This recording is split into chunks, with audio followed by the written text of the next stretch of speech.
አቡልናስር አልፋራቢ።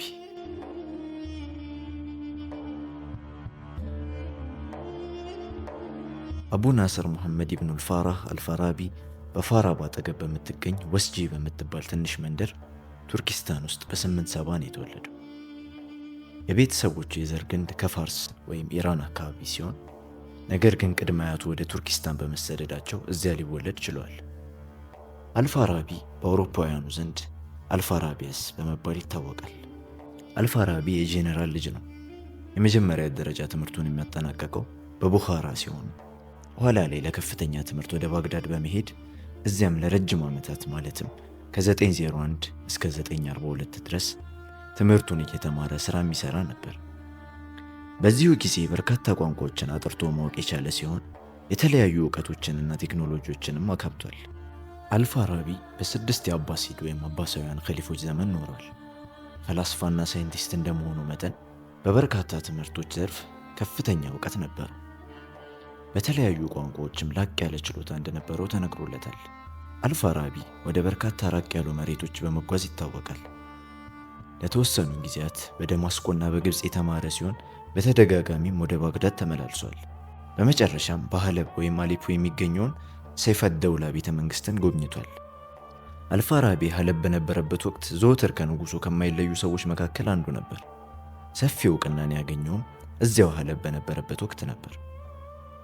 በመጀመሪያዎቹ ዓመታት ቃዲ ወይም ዳኛ የነበረ ሲሆን ኋላ ላይ ግን ማስተማርን ሙያ አድርጎ ይዟል። በስራዎቹም ላይ ትላልቅ ፈተናዎች ገጥሞት የነበረ ሲሆን በአንድ ወቅት የአንድ መናፈሻ ተንከባካቢ ሆኖ እስከ ማገልገል ደርሶ ነበር። የሞተው ከሂጅራው በኋላ በ339 ወይም በ950 በ80 ዓመቱ ሳያገባ ነበር።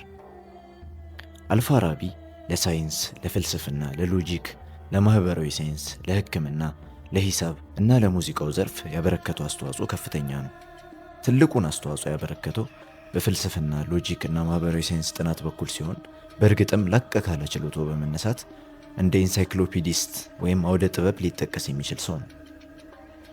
በፍልስፍናው ዘርፍ ፕላቶኒዝምንና አሪስቶትሊዝምን ከሃይማኖት ትምህርት ጋር አጣምሮ ከሚያዩት ጋር የሚመደብ ነው። በተለያዩ ጉዳዮች ላይ ከጻፋቸውና ወጥ ከሆኑ ስራዎቹ ጋር ከተካተቱት በተጨማሪ በአሪስቶትል የፊዚክስ፣ የሜትሮሎጂ እና የሎጂክ ሀሳቦች ላይ ሰፊ ትንታኔዎችን አቅርቧል። በእነኚህ የትላልቅ ስራዎቹም የተነሳ ከአሪስቶትል ቀጥሎ ሁለተኛው አስተማሪ አልሙዓሊም አሳኒ በመባልም ይታወቃል። ከአልፋራቢ ትላልቅ ስራዎች መካከል የሎጂክን ትምህርት ለሁለት ተከዩልና ሱቡት ወይም ሀሳብና ማጽናት ብሎ በመክፈል ለአጠናና ምችና ቀላል እንዲሆን አድርጎ ማቅረቡ ነው። በሶሺዮሎጂው ዘርፍ በርካታ መጽሐፎችን የጻፈ ሲሆን ከነዚህም መካከል አራ አህለል መዲና አልፈዲላ የሚባለው እጅግ ሊታወቅ ችሏል።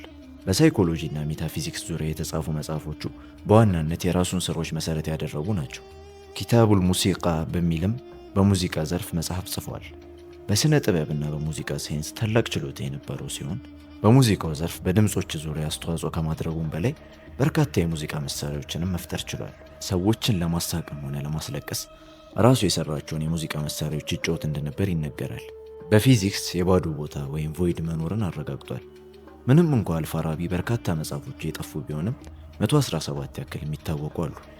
ከነዚህም መካከል 43 በሎጂክ ዙሪያ፣ 11 በሜታፊዚክስ፣ 7 በስነ ምግባር፣ 7 በፖለቲካል ሳይንስ፣ 17 በሙዚቃ ሕክምናና ማህበራዊ ሳይንስ፣ 11 ደግሞ የተለያዩ ትንታኔዎች ላይ ያተኮሩ ናቸው። ከሚታወቁት መጽሐፎቹ መካከል ፉሱስ አልሕክም የሚባለውና ለበርካታ መቶ ዓመታት በበርካታ ማዕከላት ውስጥ የፍልስፍና ማስተማሪያ መጽሐፍ ሆኖ ያገለገለው ይጠቀሳል። ይኸው መጽሐፍ ዛሬም ድረስ በምስራቁ ዓለም ባሉ የትምህርት ተቋማት ውስጥ ይሰጣል።